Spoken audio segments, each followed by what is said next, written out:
harus ada. Tujuan anak muda zaman sekarang berfoya-foya di masa muda, tuanya kaya raya gitu. Jangan mudanya foya, jangan mudanya. Dari dulu deh Mas kayaknya. Nah, itu pertanyaan bagus banget. Tadi kan aku udah cerita ya, kalau misalnya kita tuh berhadapan sama yang namanya risiko finansial kan.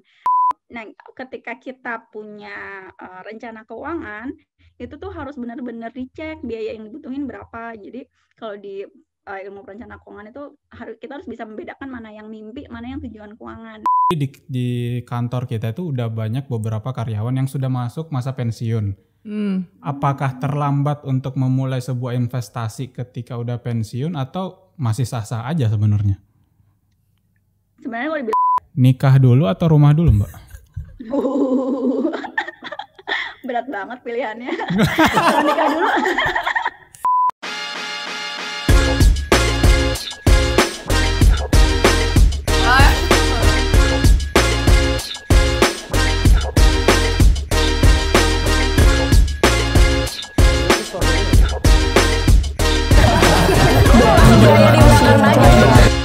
Welcome to Grit Pods, podcastnya Grit Borneo. Hai teman-teman. Hai semuanya. Kembali lagi di episode yang kedua di season kedua. Jadi sesuai dengan obrolan kita di podcast sebelumnya bahwa kita akan sedikit expand nih pembicaraan kita. Kalau kita akan coba approach soal pembicaraan yang tidak dunia luar, kantor lah. Iya, yang gak berhubungan dengan kantor lah ya. Jadi kita coba ngasih bahasan-bahasan buat teman-teman, kehidupan.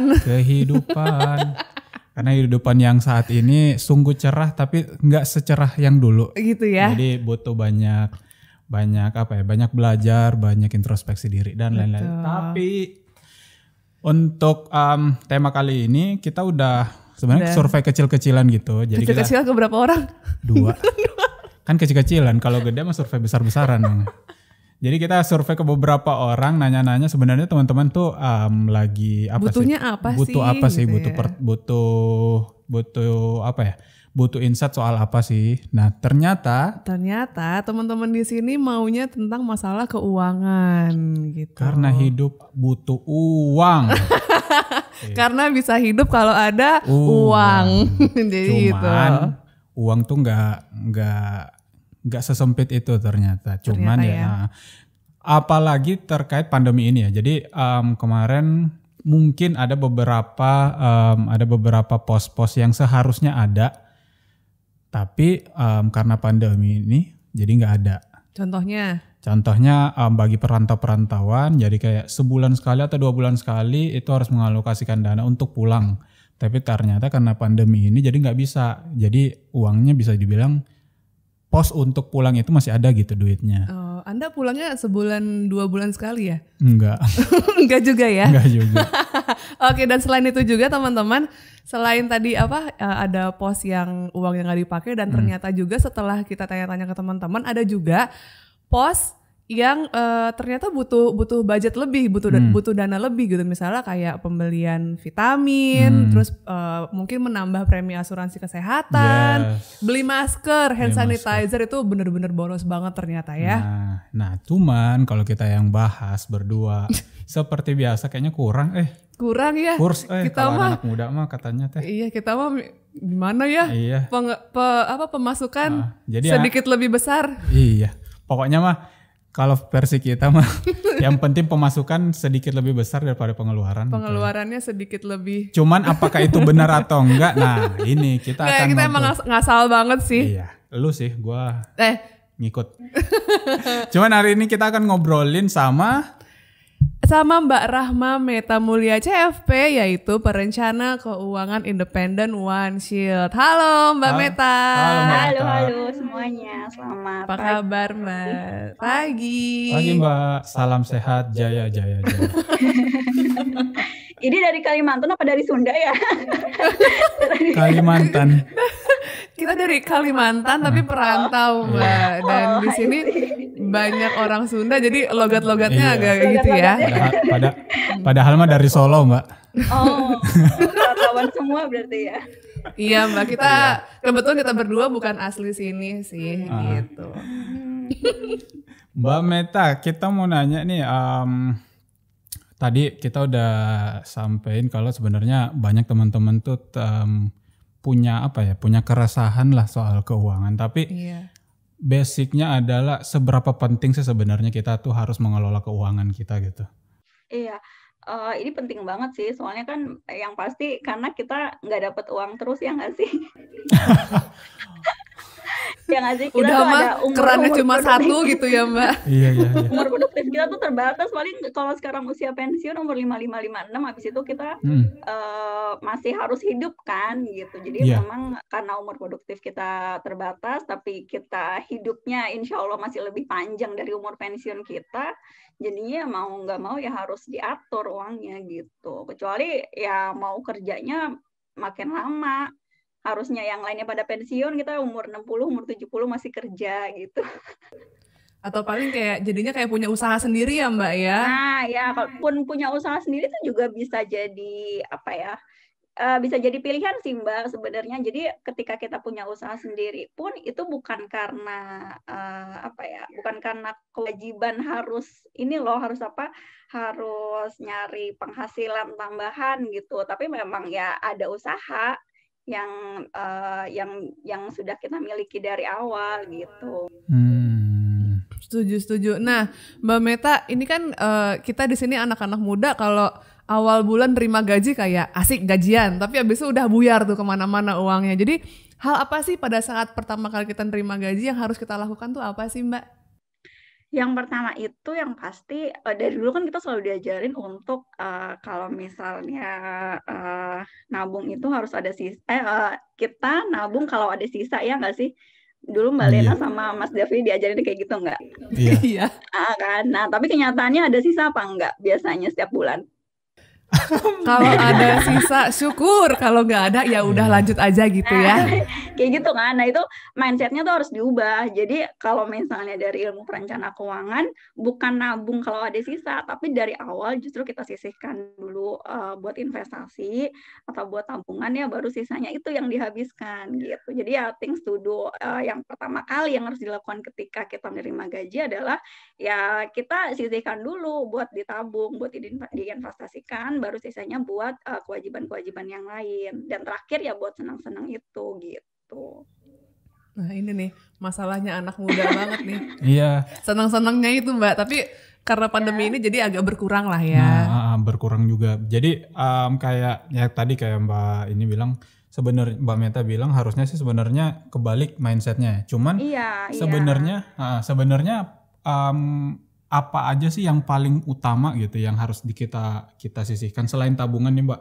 Kayak tadi ada senang-senang juga gitu. Selain itu ada apa sih pos-pos yang paling penting gitu yang harus kita siapin Mbak? Kalau misalnya dari ilmu perencana keuangan itu sebenarnya cuma ada 2 item ya yang dipakin gitu loh, angkanya benar-benar ditetapkan gitu ya di bukunya gitu. Misalnya yang pertama itu buat tabungan atau investasi. Nah, itu minimal 10% nih. 10% dari pendapatan kita. Gitu. Itu tabungan atau investasi. Terus yang kedua, kalau misalnya kita punya cicilan atau punya utang yang harus bayar cicilannya setiap bulan, itu maksimal 35% dari pendapatan kita. Gitu. Nah, selain itu sisanya itu fleksibel karena setiap orang akan beda-beda ya pola pengeluarannya, kebutuhannya. Jadi disesuaikan aja gitu dengan kebutuhan masing-masing, seperti itu sih. Nah, investasi. Coba di check up coba. Investasinya udah 10% apa belum? Itu minimal loh. Kalau minimal ya 10 ya. Rata-rata klienku ya ketika mereka sudah menghitung semua kebutuhan investasinya itu bisa sampai angka 20-30% dari penghasilannya, karena 10% tuh ternyata nggak cukup gitu. Dan kesama juga sih yang cicilan utang ya, maksudnya yang cicilan utang kan di sini maksimal 35% kan. Nah itu bukan berarti kalau kayak gitu belum punya utang nih, yaudah deh ngutang dulu gitu, nggak gitu. Nggak gitu juga ya. Padahal udah kepikiran tadi, berarti bisa ngutang. Jangan gitu. justru bisa ya alhamdulillah gitu kalau misalnya nggak punya utang, jadi bisa dialokasiin ke pengeluaran lain yang lebih penting, kayak misalnya tadi buat nambah porsi nabungnya gitu. Jadi yang tadinya cuma bisa 10% karena nggak ada utang bisa jadi 30% kayak gitu. Jadi bukan gara-gara ada kata Mbak Meta maksimal 35% nih, ya udah deh kalau punya utang dulu deh biar ada rasionya. Hampir tadi teken kontrak KPR Mbak langsung tiba-tiba nih. Tapi Mbak tadi kan kita nyinggung soal yang seneng-seneng tadi lah, yang masa muda. Iya. Itu boleh juga nggak sih sebenarnya gitu kita porsirin dari awal atau ya udah let it go aja? Kalau aku biasanya maksimalnya sih 15% ya, 15-20% dari penghasilan. Buat senang-senang. Senang-senang itu lebih ke arah ini sih, pengeluaran untuk kebutuhan pribadi, termasuk kalau misalnya beli pulsa, makan di luar, jalan-jalan gitu. Itu masuknya ke pengeluaran pribadi itu maksimal 15-20%. Tapi lagi-lagi ya setiap orang beda-beda ya gitu. Betul, boleh nggak ditambah? Boleh ditambah, silahkan. Tapi kan berarti konsekuensinya ada pengeluaran lain yang perlu dikorbankan kan.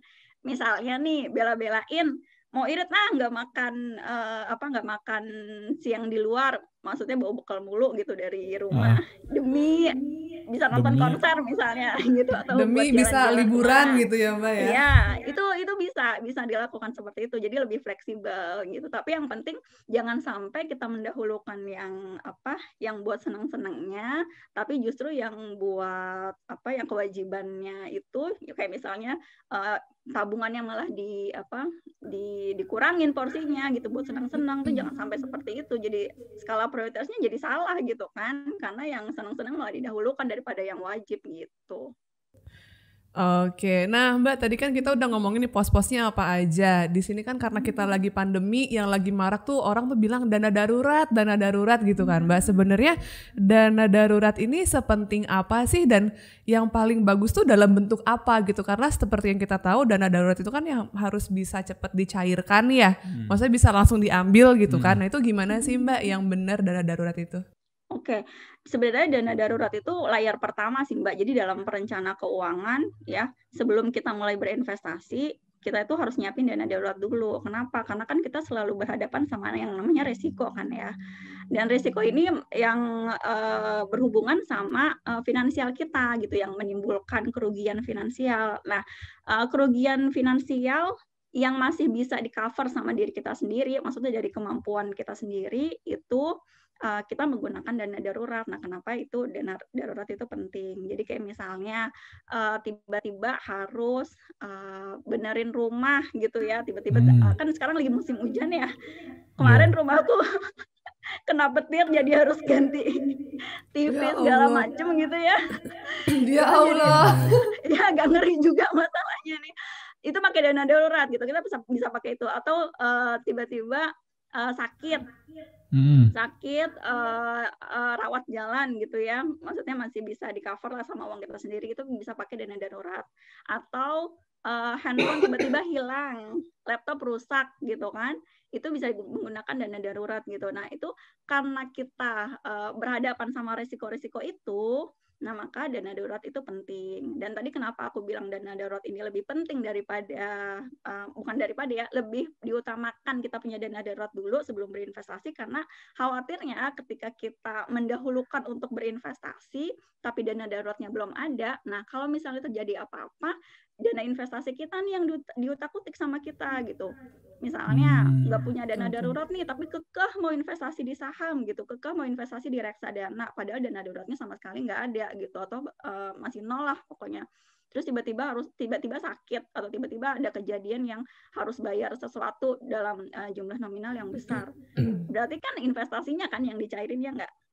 Nah itu pasti ngerugiin kita banget gitu, apalagi kalau investasinya lagi turun kan, ya kan. Kalau misalnya sahamnya lagi turun, itu nggak enak banget nih beneran. Jadi kalau saran saya sih, kalau misalnya memang mau berinvestasi, dana darurat itu adalah hal pertama yang perlu kita miliki gitu. Nah, soal penempatannya di mana, tadi benar kata Mbak Lena gitu, yang namanya dana darurat itu kan balik lagi kan ditujukan untuk sesuatu yang sifatnya darurat gitu, yang tidak kita rencanakan sebelumnya gitu, yang tidak terduga. Jadi kalau ada sales gitu, bukan ya Mbak?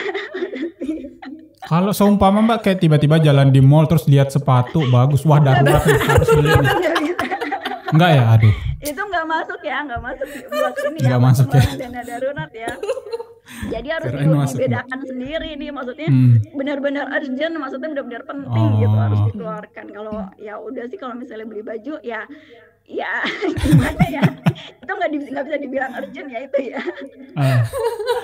Berarti tadi gimana Mbak?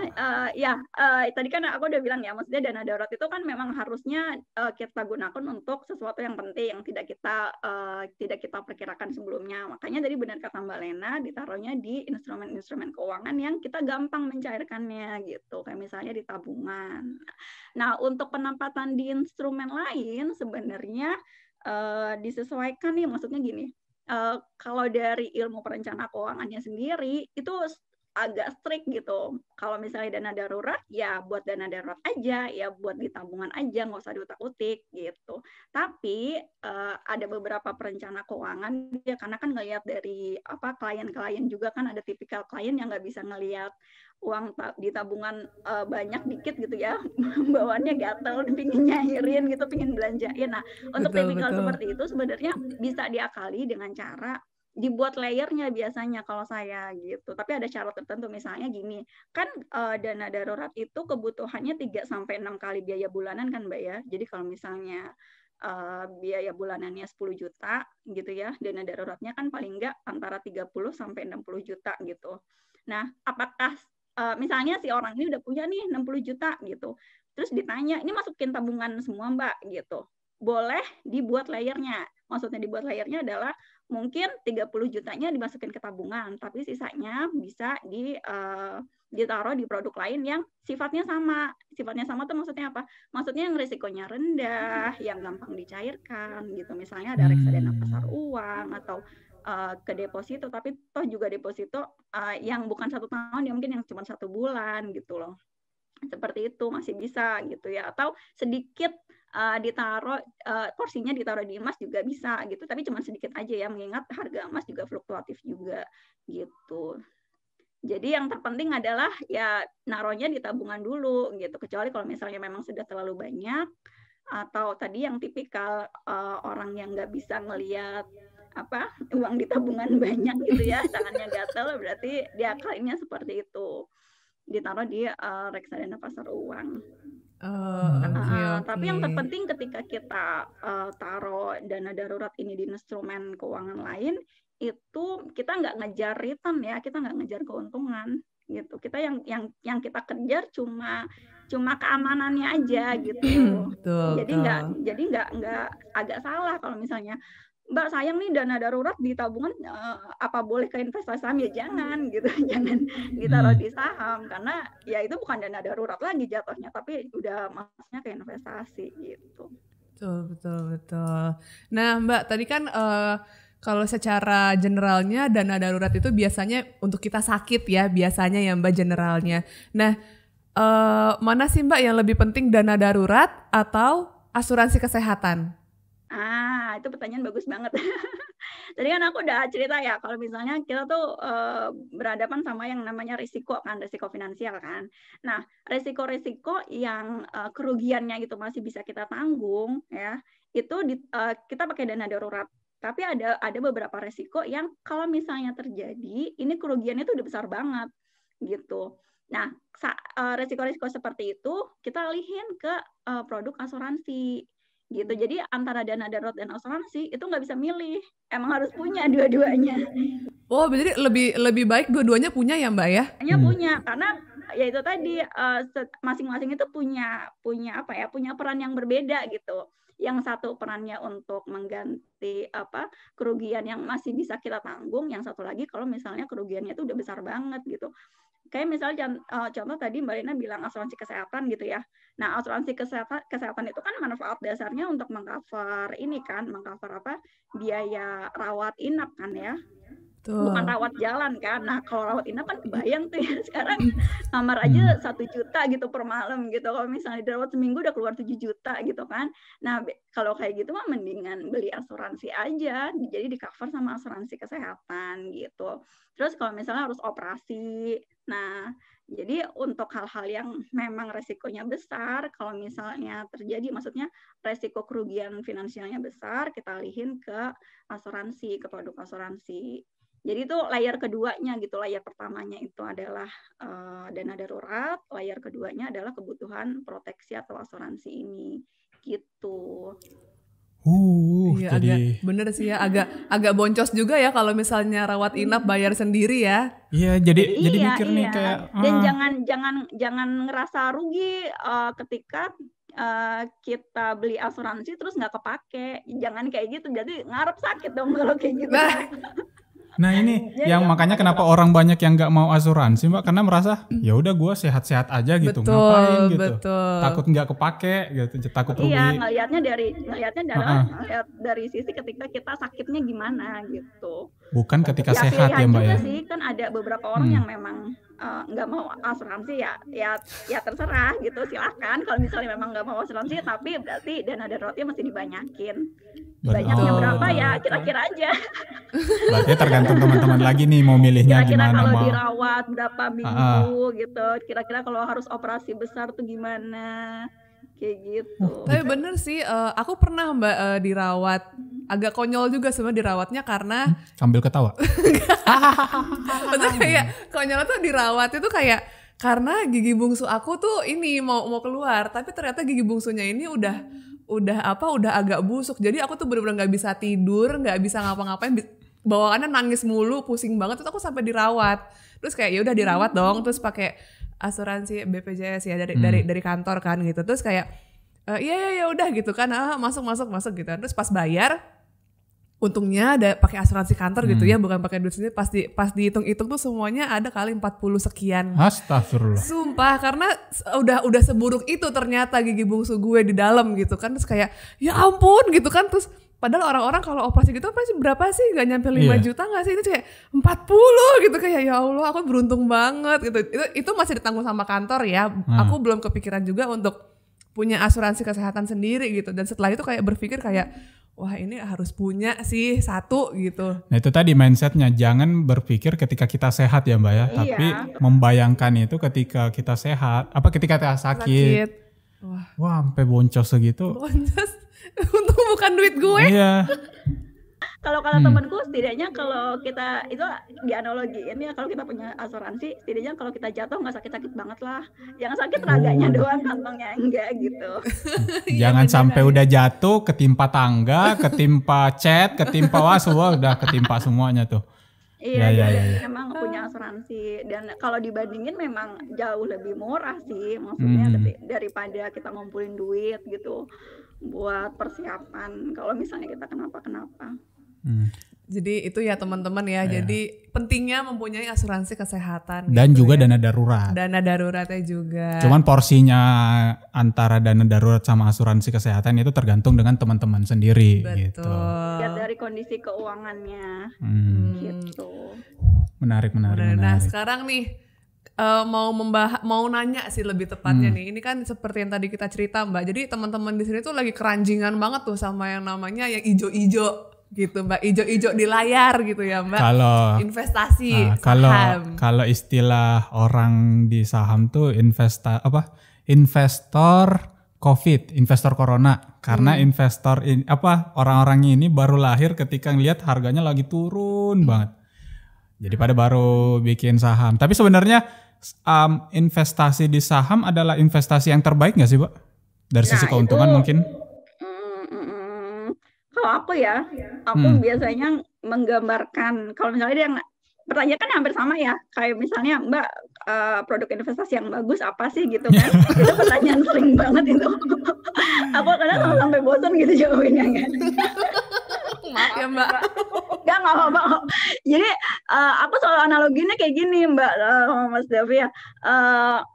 Kalau misalnya kan orang Jawa ya, dari aku orang Jakarta, temanku orang Bogor gitu. Dia cerita kalau orang Bogor kuliah di Jakarta, kerja di Jakarta pagi-pagi, lebih enak naik mobil apa naik kereta? Naik kereta. Kira-kira.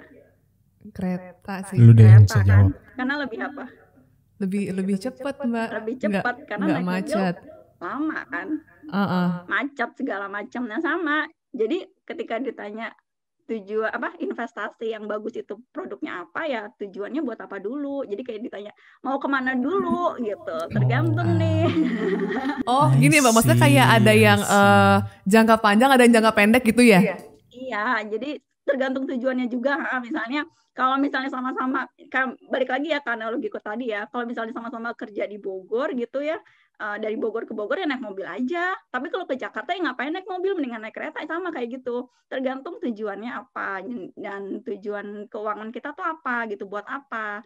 Misalnya, tadi benar Mbak Lina bilang, dari tujuannya itu kita bisa ngelihat kan tujuannya itu untuk jangka pendek ataupun jangka panjang gitu. Misalnya buat jangka panjang, buat pensiun, itu bagusnya di mana? Bagusnya ya di saham, berarti kan, karena kan returnnya lebih tinggi, tapi jangan lupa resikonya tinggi juga gitu. Tapi kan itu masih bisa kita ukur lah resikonya kalau jangka panjang gitu. Terus kalau misalnya buat nikah 2-3 tahun lagi, bagusnya di mana? Oh berarti itu bisa ke deposito, bisa reksadana pasar uang, bisa reksadana pendapatan tetap, atau bisa beli ori atau sukuk retail, seperti itu. Jadi balik lagi ketika ditanya, Mbak yang bagus apa nih produknya? Ya kamu maunya buat apa uangnya gitu. Oke. Nah kalau misalnya emas gimana Mbak? Emas. Kalau emas ini sebenarnya apa ya? Kita tuh selalu ngelihat emas tuh menguntungkan gitu. Sebenarnya enggak juga sih, karena secara jangka panjang memang naik gitu ya, sama kayak saham juga sebenarnya secara jangka panjang juga punya trennya tuh naik, tapi fluktuatif juga nih, biarpun tidak sefluktuasi saham. Nah kalau misalnya aku hitung, biasanya tuh imbal hasilnya emas atau investasi di emas, terutama yang logam mulia ya, bukan yang perhiasan ya. Nah itu paling nggak setara sama inflasi sih Mbak. Gitu. Jadi kalau misalnya inflasi 3% ya kurang lebih di angka 4-5an deh gitu per tahunnya. Oke. Karena jadi saya termasuk yang investnya kalau emas. Emas itu baiknya buat jangka menengah lah, antara lebih dari 3 tahun, tapi juga nggak lebih dari 5 tahun, karena khawatir kalau terlalu panjang, yaitu tadi kan, karena returnnya setara sama inflasi, kalau jangka panjang kurang jadinya, gitu, nggak bisa ngejar. Nggak bisa ngejar kebutuhan dana yang perlu kita kumpulin gitu. Itulah pentingnya kita harus tahu jenis-jenis investasi apa, kemudian ini kayak apa profil ya gitu ya Mbak ya, profilnya kita tuh seperti apa gitu.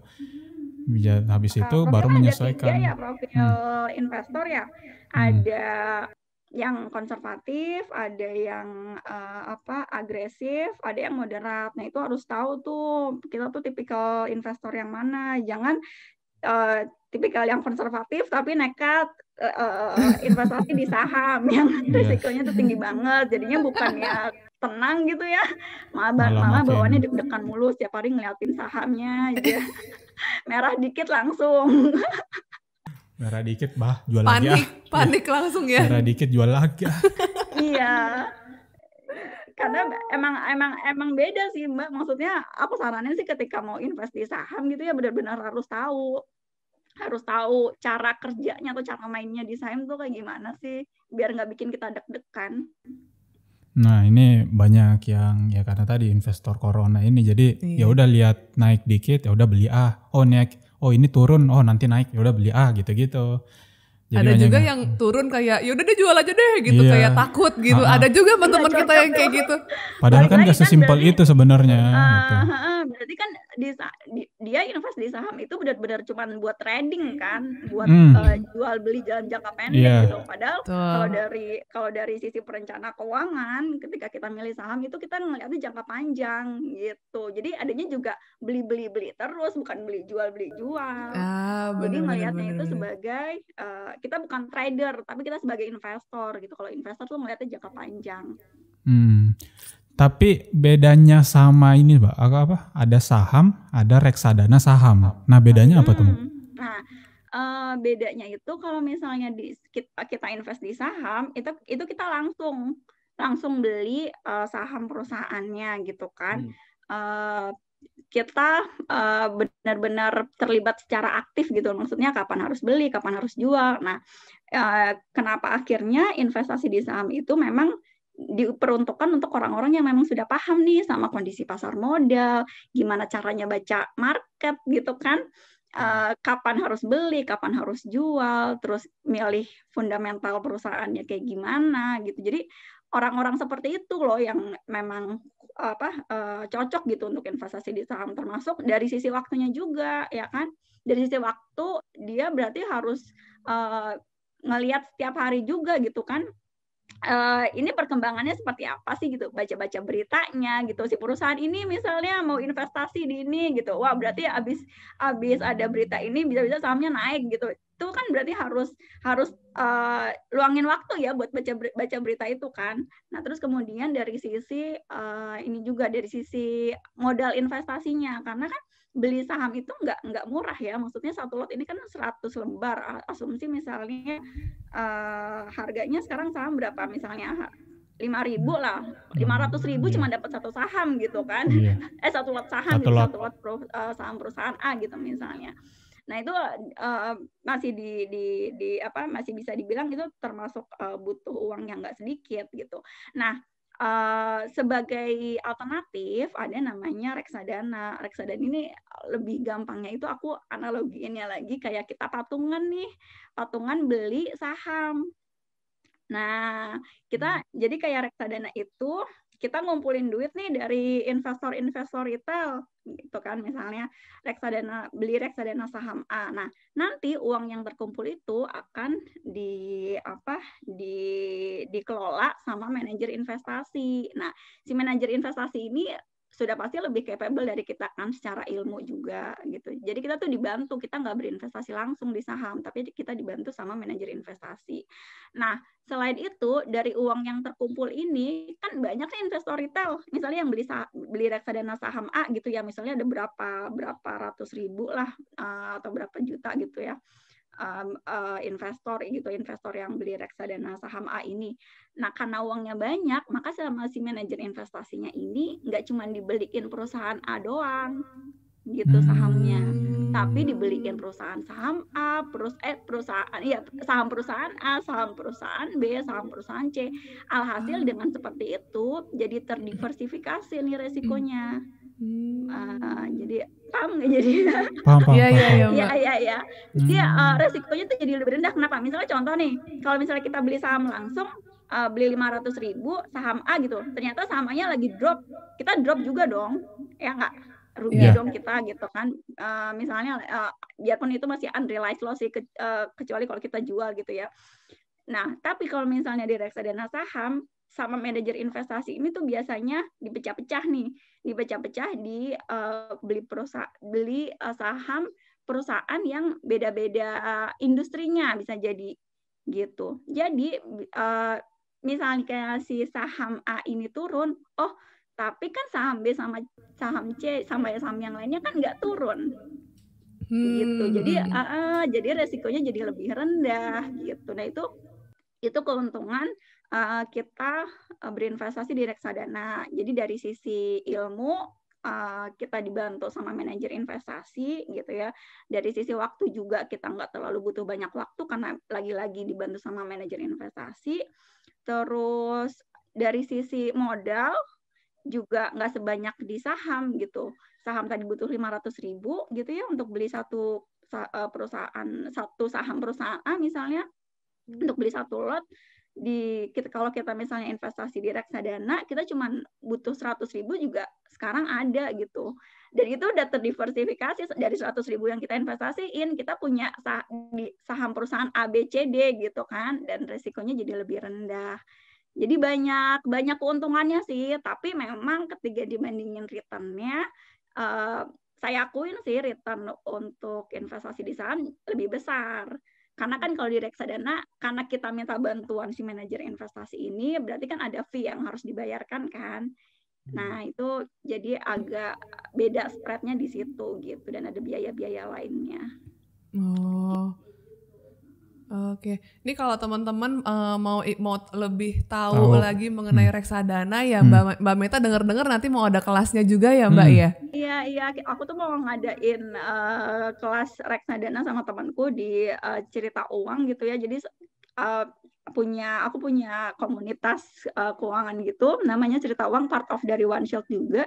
Jadi kita tuh mau ngadain kelas tentang edukasi ya, investasi di reksadana tuh seperti apa gitu, terus cara milihnya tuh gimana.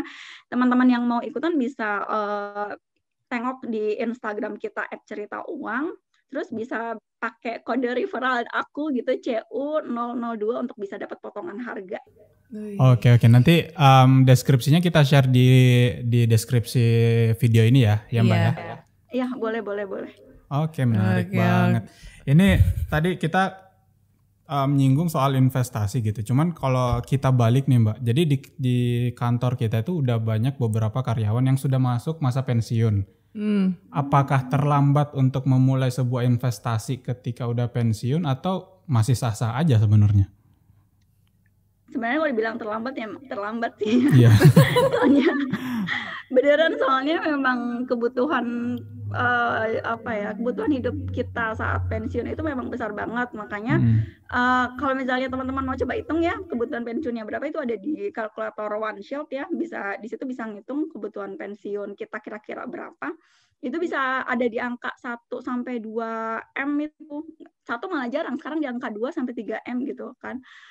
Dan makanya pasti dari financial planner itu menyarankan kalau udah kerja gitu, dari kerja biarpun usia pensiunnya masih jauh, masih 20-30 tahun lagi, ya udah coba mulai dari sekarang investasi buat dana pensiun, karena itu tadi kebutuhannya tuh banyak gitu. Nah kalau misalnya udah mendekati gimana? Kalau udah mendekati ya berarti kan mau nggak mau harus dihadapi nih ya kan. Dihadapi kan masa pensiunnya gitu.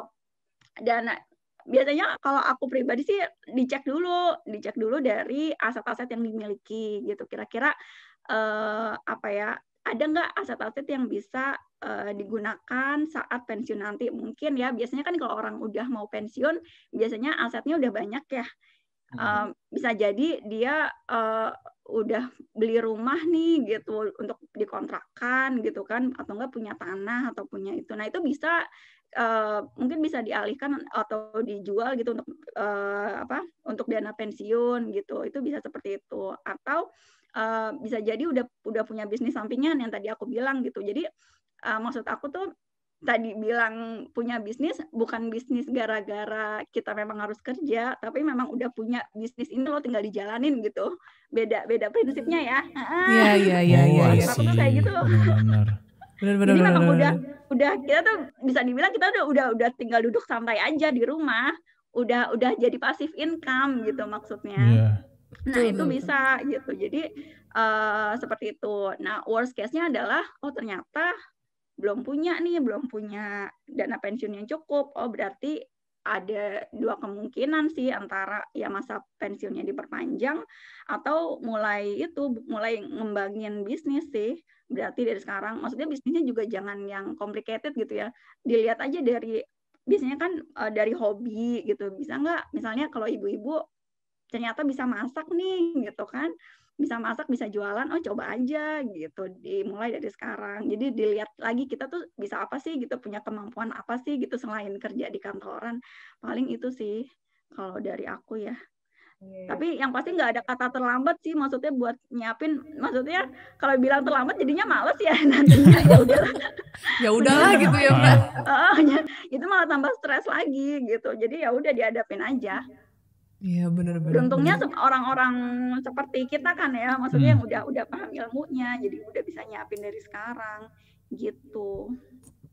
Benar-benar itu kalau masalah mengenai passive income gitu ya, kalau menurut gue terus menyiapkan masa pensi tuh gue pengen banget punya kos-kosan, terus kayak udah tuh tiap bulan narik duit aja tuh gitu ya Mbak, gampangnya sih gitu ya. Iya, aku tuh kayak gitu, jadi bukan punya bisnisnya itu bukan kita kerja aktif lagi gitu, tapi benar-benar kita cuma terima passive income-nya gitu, itu lebih enak kalau kayak gitu. Nah untuk bisa punya kos-kosan itu kan butuh dana kan, ya nggak sih? Iya betul. Karena harga rumah berapa gitu, apalagi kos-kosan butuh berapa meter kan, butuh berapa pintu tuh. Iya. Oh, check out Shopee lu dikurangin. Nah itu dananya dikumpulin dari sekarang Mbak Lena gitu. Betul. Wah, Lena ngumpulin poin Shopee doang Mbak sekarang, bukan ngumpulin duit. Tiap check out Shopee-nya 99 plus. Wah Allah. Jadi pengen juragan reseller Shopee masa tuanya. Tapi ya menarik. Ya gitulah ya. Nah nih Mbak, terakhir nih Mbak, ada pertanyaan dari teman kita nih. Jadi ada beberapa teman kita di sini memang yang sudah berkeluarga dan ada yang sudah punya anak, ada juga yang sedang mengandung gitu ya, sebentar lagi akan mempunyai anak gitu ya. Nah pertanyaan dari mereka nih Mbak, kayak bagaimana sih kita mempersiapkan pendidikan anak dengan baik? Apakah cukup hanya dengan mengikuti tabungan pendidikan di bank? Gimana nih menurut Mbak Meta? Kalau buat dana pendidikan sebenarnya kita harus, ketika kita punya rencana keuangan, itu tuh harus benar-benar dicek biaya yang dibutuhin berapa. Jadi kalau di ilmu perencanaan keuangan itu kita harus bisa membedakan mana yang mimpi, mana yang tujuan keuangan gitu. Kalau yang namanya mimpi nih, aku mimpi punya rumah bagus gitu, rumah mewah gitu. Nah itu masih mimpi. Tapi ketika diubah jadi tujuan keuangan, perlu didefinisikan yang dinamakan rumah bagus itu kan kayak gimana sih? Yang harganya berapa sih sekarang gitu kan? Misalnya mau punya rumah yang harganya 2M. Di mana gitu, sampai lokasinya tuh benar-benar ditentuin dari sekarang. Jadi lebih spesifik. Terus mau kapan dicapainya? Nah itu harus seperti itu gitu ketika kita ngomongin soal tujuan keuangan. Nah balik lagi soal dana pendidikan itu berarti ketika kita mau menyiapkan dana pendidikan anak harus dicek mau sekolahinnya di mana sih gitu, apakah di sekolah negeri, apa di international school gitu kan, itu beda kan berarti biayanya ya, apa di sekolah swasta biasa, itu harus dicek, harus ditentuin, harus spesifik juga. Dan harus ngobrol juga nih sama pasangan. Jangan-jangan kita ya pinginnya di negeri, pasangan maunya international school lah. Betul. Itu problema rumah tangga gitu ya Mbak ya. Sama yang negeri biasa sama yang internasional itu kan beda banget nih biayanya. Itu harus dibicarakan gitu sama pasangan, mau mendidik anak kita tuh menjadi seperti apa sih, pendidikan yang diberikan itu harus dalam bentuk yang seperti apa gitu kan. Agak complicated nih soalnya kalau ngomongin soal anak ya. Nah kayak gitu. Jadi kita harus cek nih, apalagi ibu-ibu nih biasanya kan buat nyiapin dana pendidikan anak, coba cek aja mau sekolahin di mana gitu. Mungkin bisa ngecek di sekolah-sekolah terdekat, dekat rumah, karena kan biasanya kalau masih SD, TK gitu kan nyarinya yang dekat rumah ya, biar nggak repot transportasinya lah segala macam gitu. Tuh coba aja tanya, telepon sekolahnya gitu ya, atau enggak pas lagi open house gitu datang gitu ya, tanya aja sekarang biaya sekolah di sini berapa gitu, terus naik berapa per tahunnya gitu. Apakah naik 10%, apakah naik 5%, seperti itu. Nah nanti bisa kebayang tuh pas anak kita masuk nanti ke sekolah itu biayanya tuh jadi berapa ya gitu. Karena kan ada inflasi, ya kan. Nah itu tuh bisa dihitung juga nih di kalkulatornya OneShot tuh ada gitu untuk ngitung dana pendidikan anak yang dibutuhkan.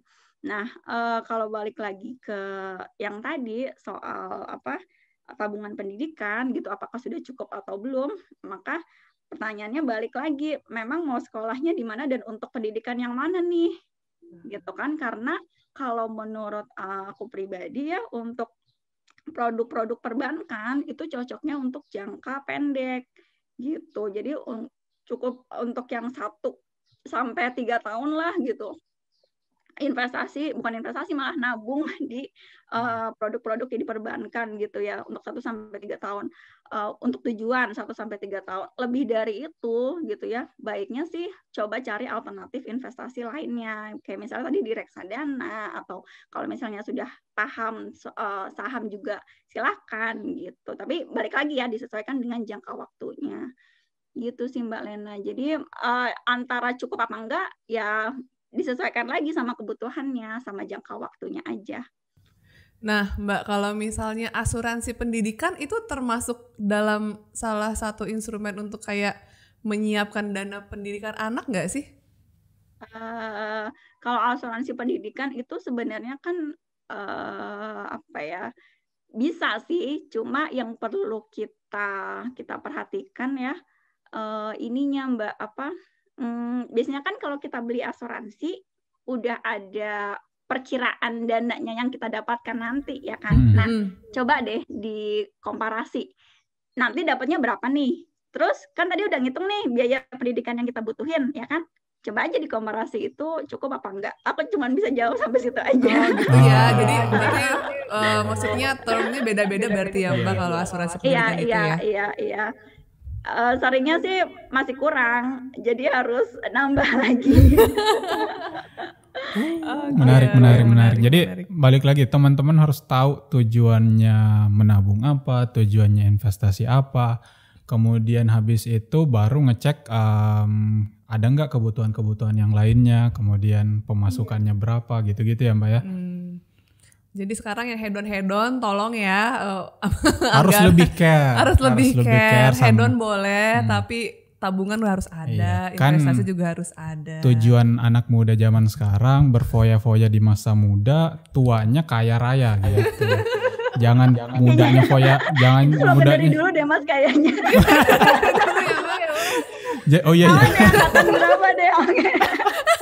Karena jangan sampai muda foya-foya, tua aja miskin. Iya. Iya, jangan sampai ya. Jadi teman-teman dari sekarang udah bisa lah ya, sedikit-sedikit diatur keuangannya. Kalau mau lebih detail lagi, boleh konsultasi dengan perencana keuangan seperti OneSheet atau yang lainnya gitu. Atau langsung aja DM Mbak Meta ya kan di Instagram, nanti dijawab langsung sama Mbak Meta loh. Nanti kita share. Kita share kontaknya Mbak Meta, silahkan. Iya.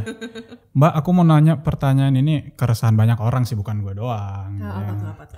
Nikah dulu atau rumah dulu Mbak? Berat banget pilihannya. Kalau nikah dulu. Jujur Mbak gak tahu sampai sekarang. Pertanyaan simpelnya, kalau nikah dulu udah ada orangnya belum? Wah. Jadi berat pertanyaannya.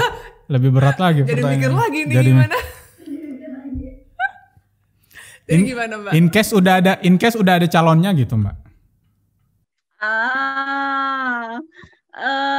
Enaknya ketika kita nikah dulu baru punya rumah, jadi bisa patungan beli rumahnya sih sebenarnya ya, apalagi kalau pasangan kita kerja ya nggak sih? Enaknya sih itu. Oke. Tapi ya kalau misalnya kan ada beberapa orang yang terutama cowok kali ya merasa insecure belum punya rumah nih gitu, kayaknya belum siap untuk nikah, ya silakan kalau misalnya mau beli rumah dulu, tergantung sih Mas ya. Aku nggak bisa ngasih patokan harus nikah dulu atau harus. Ini keresahan orang. Ini tuh kayak telur dulu atau ayam dulu gitu. Iya kan? Tapi ini ya itu karena ya mana duluan ya, ini duluan. Kelamaan mikir nggak dua-duanya jadinya. Kelewatan. Iya. Tapi ya itulah. Terima kasih banyak Mbak Meta hari ini.